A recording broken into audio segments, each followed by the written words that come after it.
y salir en busca de resultados en almas redimidas y restauradas. La enseñanza. Para esta clase es importante que todo cristiano conozca mejor a Dios para poder tener una idea de su amor infinito y su compasión hasta por los más indignos pecadores. Entonces viene la pregunta del mío. ¿Qué se suele pensar la gente cuando se menciona a Jonás? Y cuando yo vuelvo a tocar este tema, aunque yo ampliamente lo tocaron la semana pasada, es porque tuve la oportunidad de platicar con varias personas y hacerles preguntas. De hecho, a un amigo que tiene 70 y pico de años, le dije: vos, ¿qué pensás del libro de Jonás? La respuesta de él fue: ¿quién es Jonás? En la Biblia no han leído la historia de Jonás. Ah, es una fábula muy buena, vos. O sea que muchas personas, cuando uno les hace una pregunta de quién es Jonás, desconocen en su totalidad, pero lo han escuchado en su niñez. Entonces yo les preguntaba a estas personas, y de hecho muchas gracias por los que me dieron los resultados de la hoja avanzada que les di, porque me orientó hacia dónde debería yo agarrar la presentación. Entonces me pregunto yo: ¿es fábula, cuento, mentira, narración, un sueño, un mito?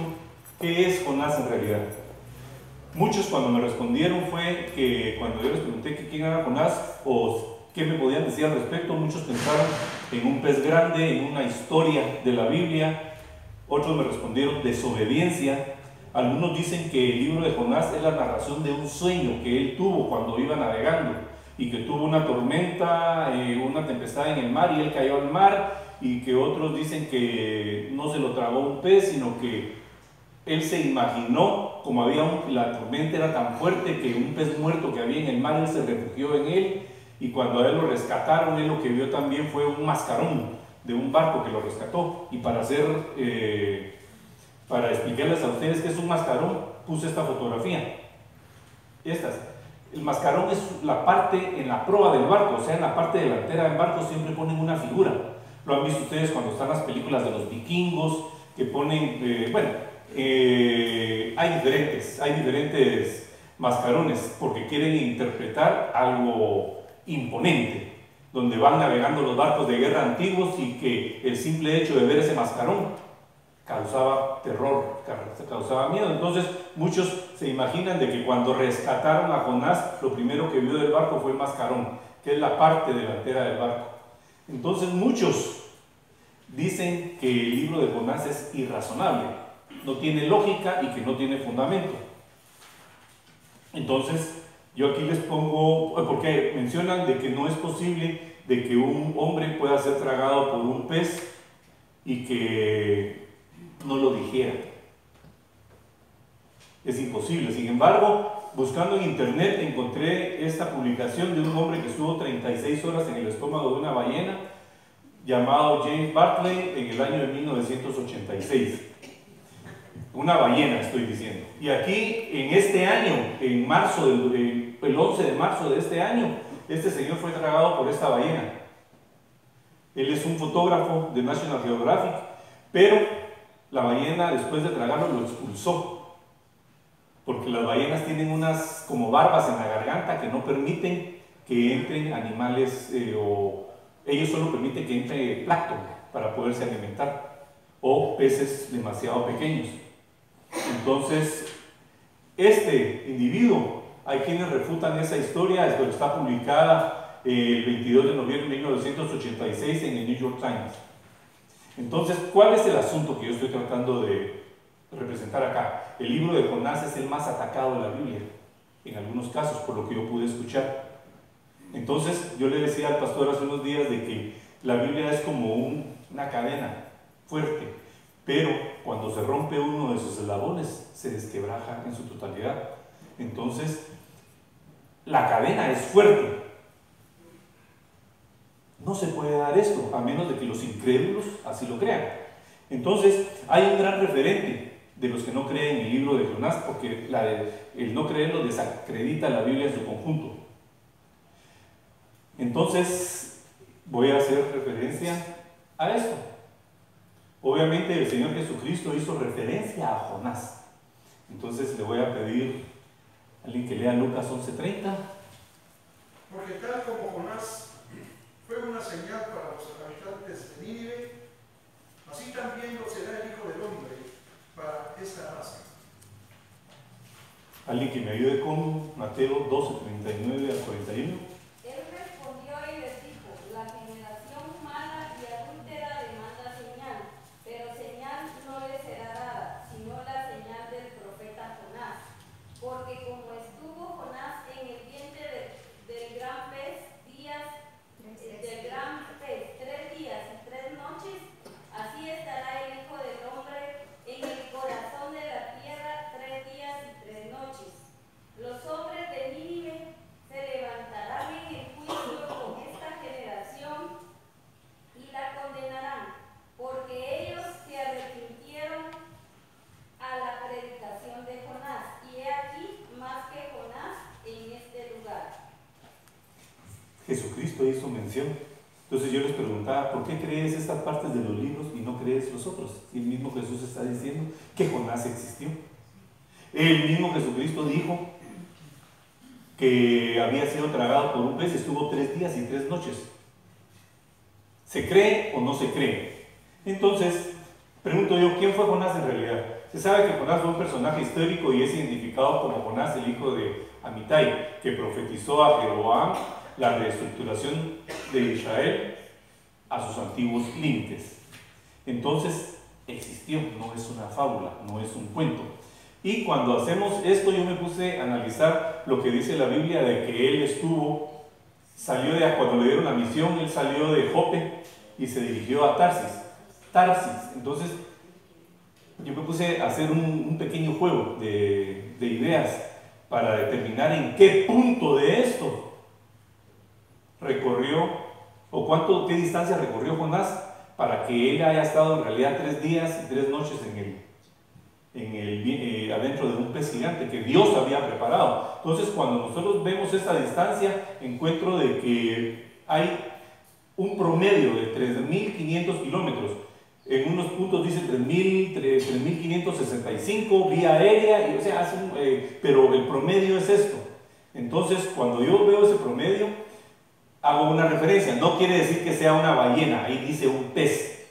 Sin embargo, cuando pongo como referencia a esto, las ballenas nadan a una velocidad de 30 millas por hora. No quiere decir nudos, que es una medida diferente. Y la distancia a Tarsis, a Jope, traducido ya a las 3.500 millas, son 2.187 millas, considerando la milla terrestre, que son 1.609 metros, no la milla náutica, que son 1.852. Entonces, si la ballena nada a 30 millas, él puede hacer esta distancia en una navegación de 72.9 horas, que coinciden con 3 días y 3 noches, que son 72 horas. Es un promedio. Y platicábamos con el pastor y ese punto 9 y será que fue exacto las 72 horas, si pudiéramos poner 3 días y 3 noches exactos. Yo le decía, recuérdense que la ballena tiene que salir a respirar, la tormenta era un poquito. Entonces, pero es una aproximación que tiene cierta lógica cuando menciona los 2 puntos. Entonces, concluyo con esto para entrar en tema. Que Dios no pretende probar que la Biblia es verdad. Él no pretende probar. Simplemente declara la verdad para quien quiera creer. Sencillo.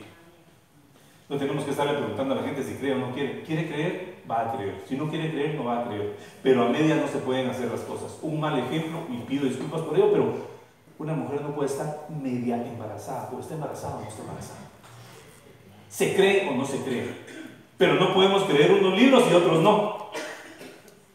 Porque me decía, es que yo creo pero a mi manera. Y voy a creer lo que me conviene, lo que yo entiendo, y no es así. Entonces, entrando en materia, y vino palabra de Jehová por segunda vez a Jonás diciendo, levántate y ve a Nínive, aquella gran ciudad, y proclama en ella el mensaje que yo te voy a dar. En otras versiones no dice proclama, sino que dice pregona. Y la definición de pregonar es gritar a viva voz. gritar, no decirlo, sino que gritar a viva voz. Y Jonás creyó después de todo lo sucedido, que Dios enviaría a otra persona para llevar el mensaje. Pero lo interesante de esto es de que no es el plan de Dios, Él le da prácticamente una segunda oportunidad. Entonces, cuando decimos de que Dios siempre da una segunda oportunidad, yo les pregunto, ¿será que en la Biblia hay personas que han tenido una segunda oportunidad? ¿A quiénes ven ustedes aquí? ¿Él qué hizo? ¿Tuvo una segunda oportunidad? ¿El hijo pródigo? ¿El rey David? Yo les pregunto a ustedes, ¿cuántas veces da Dios una oportunidad? Va la pregunta para ustedes. ¿Cuántas oportunidades han recibido ustedes o hemos recibido nosotros? Yo creo que innumerables. Entonces, esto es lo que nosotros debemos sacar el provecho de este versículo. ¿Cuántas oportunidades he recibido yo en mi vida? ¿Y cuántas voy a seguir recibiendo? Dios es muy paciente y no quiere que nadie se pierda. Si usted es su hijo, no se va a perder, si sigue el plan tal y como está establecido. Pero el problema es de que estamos en el mundo, y el mundo no da una segunda oportunidad. Y esta frasecita que está aquí es una mezcla de dos frases que encontré y traté de amalgamarlas, o sea, ponerlas juntas, y me quedó de esta forma, que hasta me gustó, por cierto. ¿Para qué dar una segunda oportunidad si hay alguien más esperando la primera? El mundo actual no da una segunda oportunidad.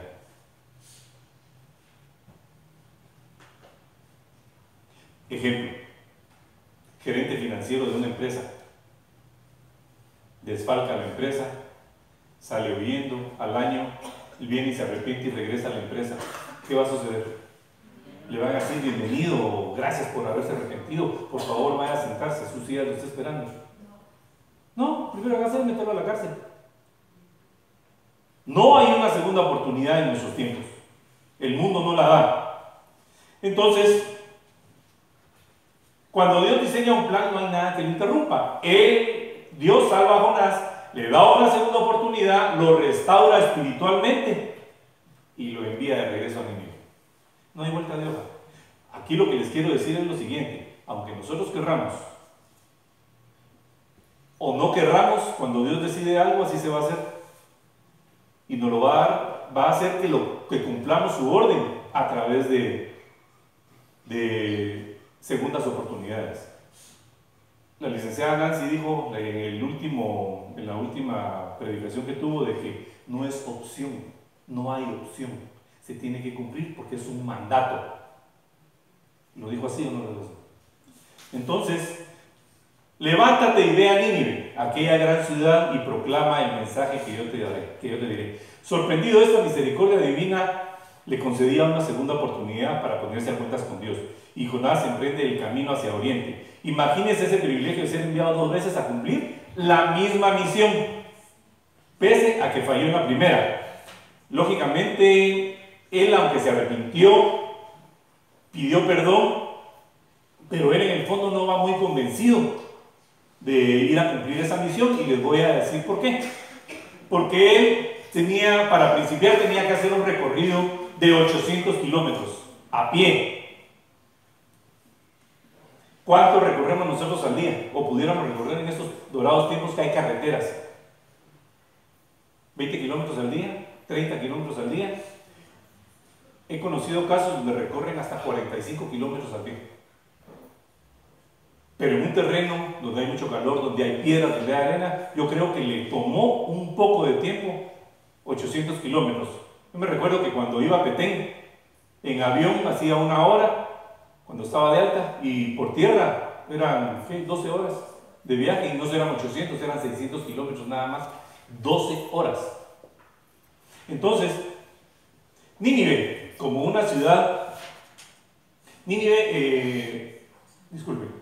está prácticamente en esta posición, y la figura que está remarcada en rojo nos denota más o menos cuál era la forma que tenía Nínive. Entonces, Nínive era una ciudad que se consideraba que tenía una extensión de 480 estadios, que tenía, si unen esos estadios, un perímetro de 48 kilómetros, que para ese entonces era una ciudad extremadamente grande. Hoy, lógicamente, hay ciudades mucho mayores como México, que tiene una longitud, si lo agarramos de punta a punta, tiene más de 100 kilómetros de largo la Ciudad de México. Y le sigue en tamaño Argentina. Entonces imaginen ustedes 100 kilómetros, es lo que nosotros hacemos de aquí al puerto, en pura ciudad. Entonces, Asiria en esa época era la mayor y principal nación del mundo y temida como una nación brutal, la cual bien quedó grabada en la memoria de muchas personas, donde había un promedio de 120,000 personas. Dios dice una y otra vez que la ciudad de Nínive era una gran ciudad, y lo repite varias veces. Y era una gran ciudad en extremo. Entonces yo les pongo esto. Esto es para formar el escenario donde Jonás se va a enfrentar. ¿Cómo eran los ninivitas? Entregados a la idolatría, a la crueldad, a la brutalidad con sus enemigos. Gran inmoralidad en la ciudad, que preferían el vino, las mujeres y por supuesto el sexo, que era lo que identificaba a esta gran ciudad. ¿Por qué? Porque Nínive era una ciudad que cuando atacaba a otra solía devorarlas en su totalidad. Y cuando digo devorarlas es arrasar por todo. Hombres, mujeres, niños, riquezas, todo lo que tenían las ciudades, simple y sencillamente o lo destrozaban o se lo quedaban. Eran famosos por el asesinato, saqueo, supresión, violación a los débiles, y ahí es a donde se dirige Jonás, llevando un mensaje no precisamente de felicidad. Entonces, cuando ven este dibujo que está acá, representa cómo eran los ninivitas, porque ellos, cuando atacaban a alguien, agarraban a las personas que querían matar, simple y sencillamente hacían un hoyo en la arena, los enterraban, les dejaban la cabeza de fuera, jalaban la lengua a través de un cuero, lo clavaban, y ahí, imagínense ustedes, este tipo se volvía loco, sucedía cualquier cosa, los animales lo devoraban, o sea que era un castigo terrible. Sin embargo, a los que quedaban vivos, acostumbraban a llevárselos jalados a través de pitas con ganchos, que se los ponían en los labios o en la nariz o en la lengua y los iban jalando. Y a los que ellos querían torturar, los empalaban, estando vivos. Adicional a ello, muchas veces el mismo rey venía y les puñaba con una lanza a los ojos hasta dejarlos ciegos. O sea, eran personas totalmente malas. Para que ustedes se den cuenta cómo eran los ninivitas, también ellos, miren la cantidad de dioses que ellos tenían. Tenían dioses hasta para todo. Este es otro. Solo ahí ya no quise poner más porque los iba a aburrir con tantos dioses que ellos tienen. El mensajero de los dioses, un dios del sol, uno de la luna, uno de todo. Eran idólatras. Entonces, Jonás 3:3 dice: y se levantó Jonás y fue a Nínive, conforme la palabra de Jehová, y era Nínive ciudad grande en extremo, de 3 días de camino. O sea que si tenía 45 kilómetros de perímetro y 3 días de camino, si lo dividimos entre 8 nos da 15, que era lo que Jonás hacía por día. Porque él no solo tenía que hacer el recorrido, sino que tenía que parar y cumplir la orden de transmitir el mensaje. 3 días de camino.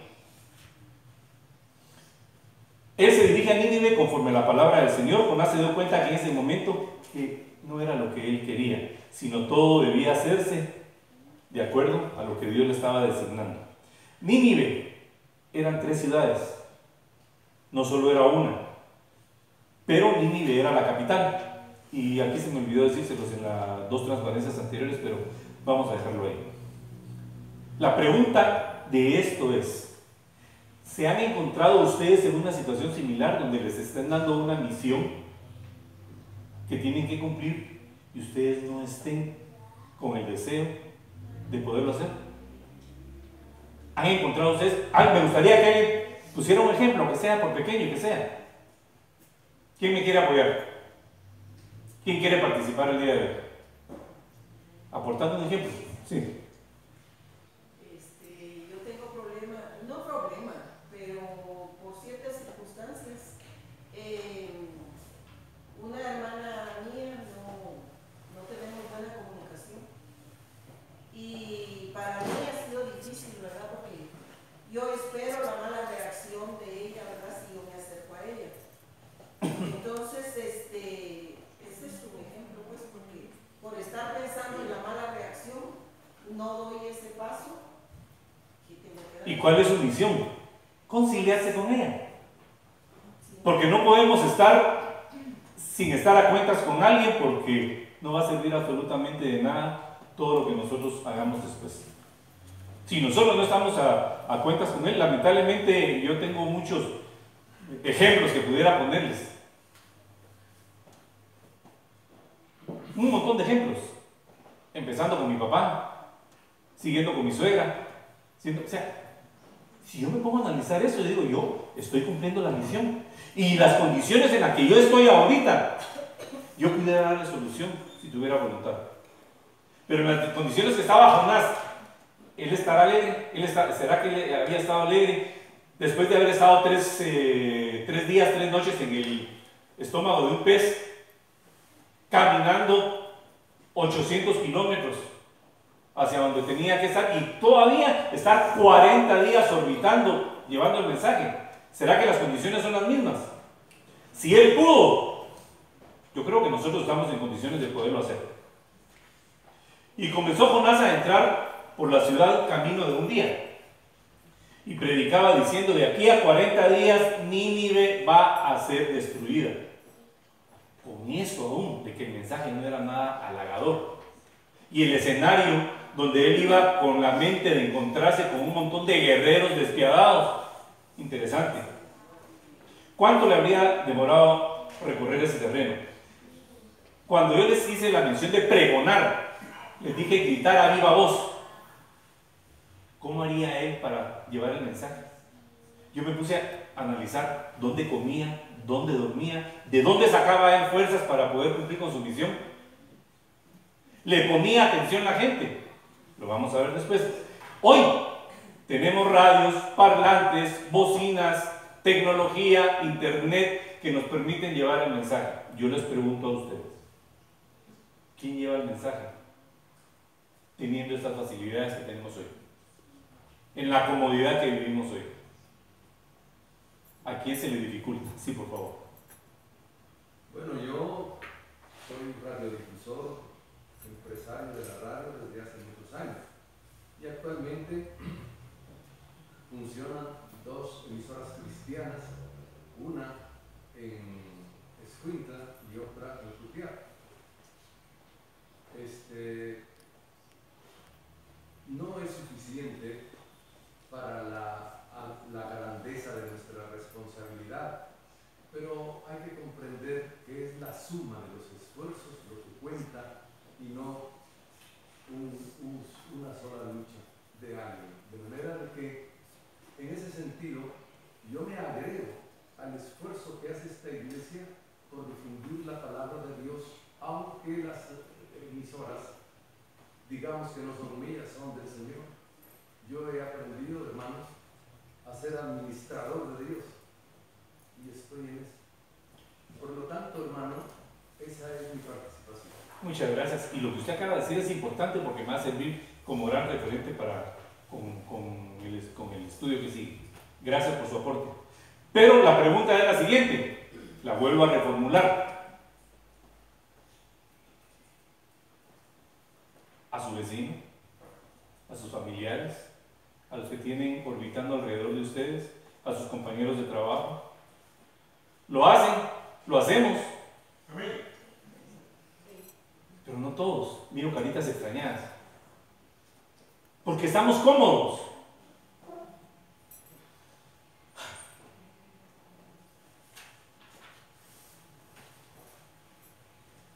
Ahora bien, la pregunta es, ¿cómo miraba esa gente a Jonás? ¿Qué aspecto habrá tenido Jonás? Después de estar 3 días, 3 noches, algún efecto tuvo que haber sufrido él. Caminar tanto. Yo camino 800 kilómetros y pierdo las lonjitas. ¿Cómo habrá estado Jonás con la poca alimentación que él llevaba? O que no sé ni cómo habrá sido su sistema para poderse alimentar. Entonces, ¿cómo habrá sido el escenario que él se parara en una esquina y empezara a predicar noticias no agradables para la población? ¿Será que todo el mundo, parémonos a escuchar y qué bonito? No, para él habría sido bien difícil. Y yo me pregunto cuántas vueltas hizo él si en un día recorría 45. ¿Cuántos días? ¿Cuántas veces, quiero decir, si él estuvo 40 días en el trabajo? Yo me imagino que ver a alguien despeinado, medio verdoso, y que por cierto acabo de descubrir de que Jonás era calvo. Y se los voy a decir por qué después. Entonces, por favor. Con respecto a esto, fíjese, hermano, que hace como unos 2 años yo iba en mi carro cuando en un semáforo había un señor así barbado y todo, y decía, hermanos, conviértanse porque pronto, y bueno, hace varios años, porque antes de que fuera, dije, este señor está loco. Eso es lo que se le hacía pensado de Jonás, me imagino. Pensaba que estaba loco. Es lo que nosotros pensamos. Entonces, un pueblo que está acostumbrado a la violencia, a lo brusco, encontrarse a alguien que le va a decir, mire, se va a ir a morir, si no se arrepiente se va a morir entre 40 días. El escenario es bastante tétrico. Les iba a poner un ejemplo aquí, pero se van a enojar conmigo, mejor sigo de largo, si no nos va a dar tiempo. La misión de Jonás era excepcionalmente arriesgada, difícil y sumamente trabajosa. Y los hombres de Nínive creyeron a Dios y proclamaron ayuno y se vistieron de cilicio, desde el mayor hasta el menor de ellos. ¿Alguien sabe qué es? Algunas otras, unas Biblias dicen, se vistieron de saco.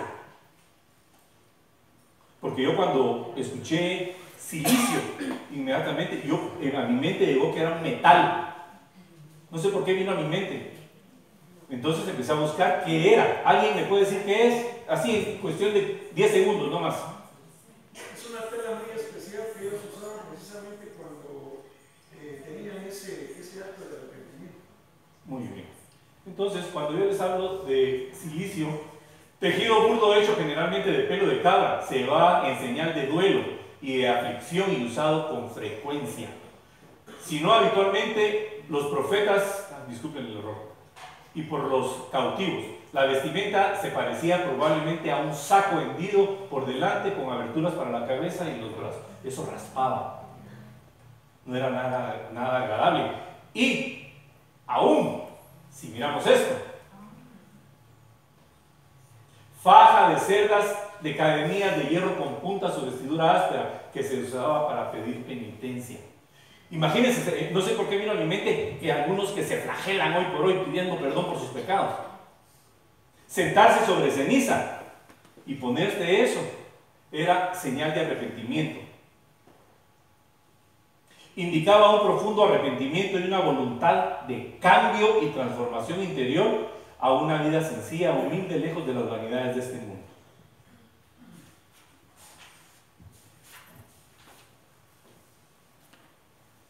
Entonces, no salió muy clara la imagen, pero fue la que más me gustó. Los ninivitas escucharon el mensaje. La palabra de Dios siempre es efectiva. Alguien que se prepare, ya sé que esta niña lo va a hacer. Isaías 55:11. Dice, la palabra de Dios siempre es efectiva, como Jehová mismo lo dijo. Vamos a ver. Isaías 55:11. ¿Quién lo tiene por ahí? Y no tengo chocolates, pero...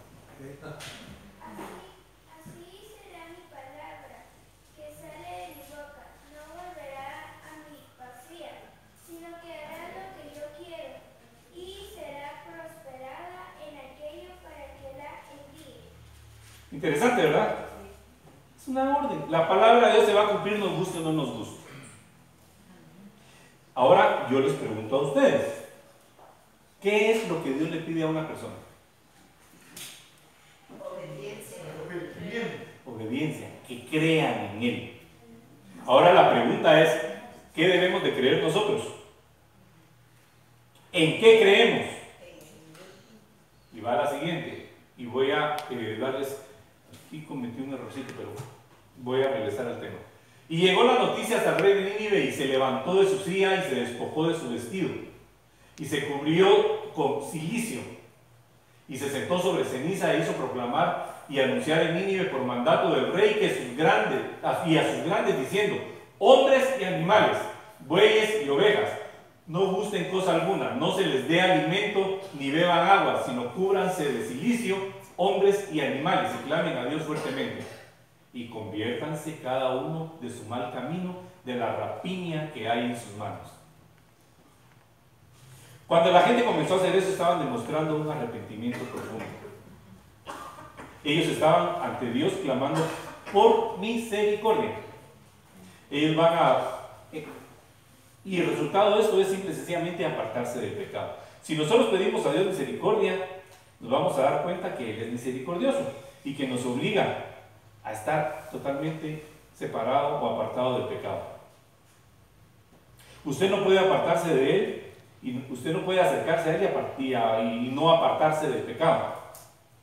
Entonces aquí dice, y la rapiña que hay en sus manos. Imagínense la mentalidad del rey. Sabían que eran malos, sabían que tenían sangre de mucha gente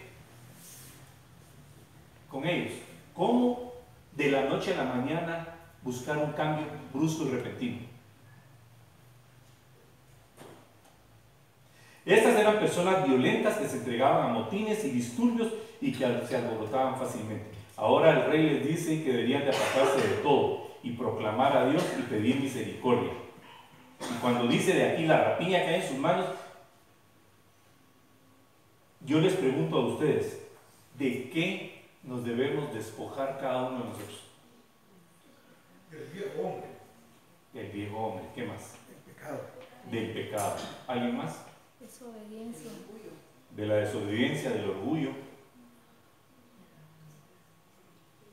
Veamos qué es lo que tenemos nosotros adentro y qué es lo que nos está estorbando. Idolatría. La idolatría, el amor a el trabajo, la televisión. Aquí podemos empezar a enumerar un montón de cosas. Las personas. Codicia, avaricia. ¿De qué debemos despojarnos nosotros? Esa es la pregunta que yo les formulo a ustedes, y lógicamente yo me incluyo, que tengo que dar una respuesta, pero desen ustedes la respuesta. ¿De qué se tiene que despojar para que vaya a hacer las paces con su hermano? ¿O vamos a esperar a que ella se despoje de lo que tiene para que se acerque a mí? No, ¿verdad? Entonces hay que creer en Dios, pero ¿cómo creemos en Dios? Y esta transparencia me llamó la atención, no tiene nada que ver, pero la quise poner. Dice, la mayoría de la gente cree en Dios porque le han enseñado a creer desde su infancia, y esa es la razón principal. La gente cree en la política, es como la gente que cree en Dios, soban el aire con pajitas torcidas. Hay gente que cree más en una religión que en el Dios mismo. Hay gente que cree en Dios. Yo creo en la música. Hay gente que reza y yo le subo el volumen. Me está diciendo, no me interesa. Pero esta es la más interesante de las que puse acá. Mami, ¿por qué la gente cree en Dios? Dios es un mecanismo de defensa para las personas que no pueden lidiar con la dura realidad de la vida. Imagínense ese pensamiento.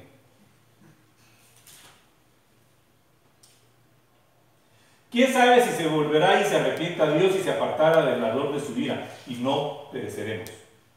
Y Dios vio lo que hicieron y se convirtieron de su mal camino y se arrepintió del mal que había dicho que les haría y no lo hizo. ¿Qué es lo que Dios va a hacer ahora que la gente se vuelva a Él? ¿Perdonarlos o no perdonarlos? Aquí tenemos una declaración rotunda en cuanto a Dios. Y aquí es donde le voy a pedir al señor pastor y al que quiera apoyarme, que me apoye, porque posiblemente yo no dé la explicación correcta de lo que quiero manifestar. ¿Qué es lo que quiere decir cuando dicen las escrituras que Dios se arrepintió? ¿Puede Dios arrepentirse? Le pregunto a ustedes. No, ¿verdad? La palabra arrepentimiento, ¿qué significa?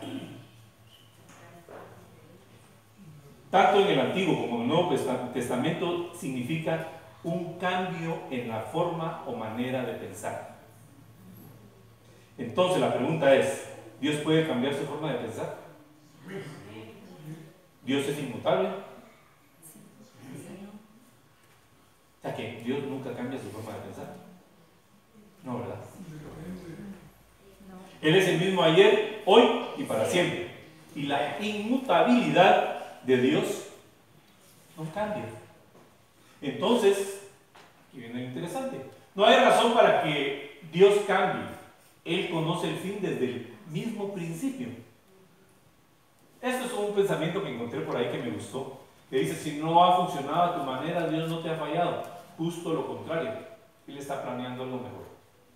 Entonces, Dios conoce el fin desde cómo va a terminar todo desde el principio. Porque Él lo hizo, Él lo planeó, Él lo redactó. Lo que está haciendo es que se cumpla a través de nosotros. Él está llevando a cabo el programa que se ha bosquejado desde el mismo principio y sencillamente lo está siguiendo. Por eso Dios no cambia. Dios se arrepiente, eso indica que Él ha cambiado su forma de pensar, y eso es lo que significa cuando se aplica a la persona. Y aquí es donde quiero que me pongan la atención, por favor. Voy a tratar de explicarlo. Y si me trabo, por favor, pastor, le pido su apoyo. Hice algo que estaba mal, ahora veo que estaba mal. Entonces me vuelvo de esto y voy a Dios y le pido perdón. El equivocado soy yo estoy pidiendo perdón. Y busco a Dios para que me perdone. ¿Quién es el que está equivocado? Yo. ¿Quién es el que está cambiando? Yo, ¿verdad? Y usted viene y se pone de acuerdo con Dios en cuanto a el problema que tiene, o el pecado que tiene, o lo que usted quiera llevarlo. Ahora, ¿se arrepiente Dios de esa manera? Cambia Él su forma de pensar y dice, yo me equivoqué, no debía haber destruido a Nínive. No hay algunas cosas, aquí vamos a comentar algo. Quiero ejemplificar lo que les he tratado de decir con lo siguiente. Y es aquí. ¿Qué podrían hacer los de Nínive? La orden ya estaba dada. Ve y diles qué es lo que voy a hacer. Si no se arrepienten. Si no se vuelven a mí. Entonces, aquí solo dos caminos quedan. Podrían rechazar el mensaje de Dios, podrían ignorarlo y podrían dejar de prestar atención. ¿Cuál iba a ser el resultado? Iban a ser destruidos. ¿Cambió Dios eso? ¿Quién cambió? Cambiaron los ninivitas, porque dice, pero ellos podrían aceptar el mensaje de Dios, ellos podían volverse a Dios. ¿Cuál iba a ser el resultado? Iban a ser salvados. ¿Cambió Dios? ¿Quién cambió? El mensaje es claro. A, el resultado es este. B, el resultado es este. Si nosotros escogemos A, Dios no está cambiando, ya sabemos qué es lo que va a suceder. Y si escogemos B, Dios no está cambiando. Ya sabemos cuál es el resultado. ¿Me captan el mensaje que estoy tratando de darles?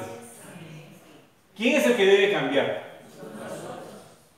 ¿Quién cambió en este caso? ¿Cambió Dios? No cambió, Él les puso. Aquí están, ¿qué quieren? Esto o esto. Ellos se arrepintieron, ellos cambiaron y optaron por esto. Entonces, como dice la película, Nínive fue salvada, misión imposible, cumplida. Voy a cambiar radicalmente y vamos a hablar de Jonás. Entonces, el problema ahorita, a partir de ese punto, no es Nínive, el problema es Jonás. Y aquí es donde muchos nos tenemos o nos identificamos con Jonás. Y dice que Jonás era una criatura, una persona problemática. Y algunos dicen que Dios tuvo más problemas con Jonás que con los propios de Nínive. Con una sola persona, duro, terco, el calificativo que ustedes quieran poner. Entonces, pero Jonás se apesadumbró en extremo y se enojó. ¿Cuál es los sinónimos de esta palabra apesadumbró: abatirse, afligirse, disgustarse, entristecerse, apenarse, atribularse, amargarse. Ese es el sinónimo, o son los sinónimos de la palabra apesadumbró. Y no solo lo hizo, sino que lo hizo en extremo. Se apesadumbró en extremo. Él no estaba un poquito enojado, estaba muy enojado. Al extremo que al final le dijo: mira, yo quiero matarme, quiero morirme. Ahora, ¿por qué está tan enojado Jonás? Él estaba muy enojado porque la ciudad de Nínive se volvió a Dios. Y eso no le gustaba. ¿Por qué? Porque Jonás odiaba a los ninivitas. Porque los ninivitas habían hecho estragos con el pueblo de Jonás. Los odiaba. Les pregunto a ustedes, ¿había odio, rencor y egoísmo? ¿Se han ustedes visto en una situación similar? Donde ustedes, ojalá que se caiga y se quiebre en pie. Es que no lo puedo ver ni en pintura. Lo odio. Y ese va a ir directo al infierno. No con esas palabras. Pero ¿han encontrado ustedes a alguien así? ¿Se lo imaginan? ¿Tienen algún vecino, algún familiar, alguien que les quitó algo que les pertenecía a ustedes y ustedes lo odian por eso?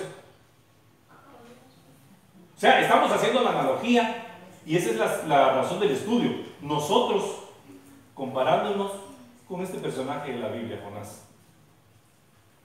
Les aseguro lo que quieran y no digan nada, pero cuando se los dije, les vino algo a la mente. Alguien a la mente. Así es. Y no nos engañemos porque no somos santos. Yo siempre he dicho que, con todo el respeto, la iglesia es un hospital de pecadores. Y aquí estamos todos los pecadores. Entonces, más de algún pecado se relaciona con esto que les estoy diciendo. Tenemos a un vecino, a un amigo, a un hermano, a un familiar, de la cual nosotros quisiéramos de que ese no se arrepintiera por nada del mundo. Y cuando lo miramos, yo en una oportunidad vi a un muchacho, cuando era oficial, o cuando estaba de alta, que nos dijeron, alguien quiere pasar a contar una experiencia grande en su vida. Y pasó el joven que tomaba y hacía lo que a él le parecía, ¿no? Y lo primero que hizo: sí, yo quiero decirles algo, que Dios cambió mi vida. Y todo el mundo se quedó: no, hombre, baboseando nos está, esa fue la palabra. No, hombre, ¿cómo va a cambiar este? Y cuando uno compartió con él a lo largo de todo un año, nos dimos cuenta de lo que él había dicho era verdad. Y oró a Jehová y dijo: ahora, oh Jehová, ¿no es esto lo que yo decía estando aún en mi tierra? Por eso me apresuré a huir a Tarsis, porque sabía yo que tú eres Dios clemente y piadoso, tardo en enojarte, de grande misericordia y que te arrepientes del mal. Ahí interpreto yo es haber creado el mal, pero posiblemente estoy equivocado. Entonces, cuando nosotros analizamos la psicología, analizamos a Jonás, él tenía odio y amargura en su corazón contra los ninivitas. Probablemente, quizá fue una de las razones por las cuales él no quería ir. Jonás dice: esto era lo que yo decía estando, porque él conocía perfectamente a Dios. Él era su profeta. Incluso, dice, Jonás ya no se puede confiar ni en los ninivitas, porque de repente hasta ciertos años que se están arrepintiendo. No sé si me voy a entender. ¿Cómo vamos a confiar en ellos? Pero yo ni en ellos confío, porque de repente sí se arrepienten y salen salvos. No, hombre, eso no puede ser así. Mejor me voy para afuera y voy a esperar a ver que Dios se arrepienta, que Dios se dé cuenta de que estos no se están arrepintiendo de corazón y que los haga pedazos. De hecho, se me imaginó cuando uno va a ver los fuegos artificiales del 26 de noviembre de Pollo Campero. Uno busca el mejor lugar para ir a ver cómo explotan esos. Me imagino que esto fue lo que hizo. Pero eso lo vamos a ver un poquito adelante. Y decía: esa gente de Nínive, si se vuelve a Dios, entonces Dios los salvará. Y uno no puede confiar en los ninivitas. Ellos quizá aparenten algo bueno y quizás solo digan que se han vuelto a Dios, del diente al labio. Pero Jonás debió haber sabido que Dios podía conocer el corazón de ellos y él sabía si ellos eran genuinos o no. si su arrepentimiento era real o no, y Dios los iba a salvar. Entonces volvemos a que Jonás sabía cómo era Dios. Pregunta, ¿qué piensan de esto que les acabo de decir? ¿Algún parecido con alguien? ¿Alguien que se quisiera ir a sentar en el techo de su casa para ver cómo se destruye el vecino? ¿Han sentido algo similar en sus vidas? Sí. Yo creo que sí. Y sin temor a equivocarme, ninguno de los que estamos aquí nos escapamos. Ninguno. Ahora pues, oh Jehová, te ruego que me quites la vida, porque mejor es que me quites, que me des, mejor me es la muerte que la vida. Entonces yo les pregunto a ustedes, eso prácticamente es un suicidio a la cristiana, un suicidio cristiano. No me mato yo, pero matadme, por favor, ya no aguanto. Les pregunto, ¿en la Biblia hay otros personajes que decidieron o le pidieron a Dios que le quitara la vida? Sí, ¿verdad? Tenemos algunos como ejemplo. Elías y cabal Elías. ¿Qué fue lo que dijo Elías? Basta ya, oh Jehová, quítame la vida. Ahí está. Cuando un hombre hace eso y es un hombre de Dios, el hombre está exhausto, está físicamente agotado, mental, espiritual, psicológicamente destrozado. Una persona completamente exhausta. Él se había enfrentado a los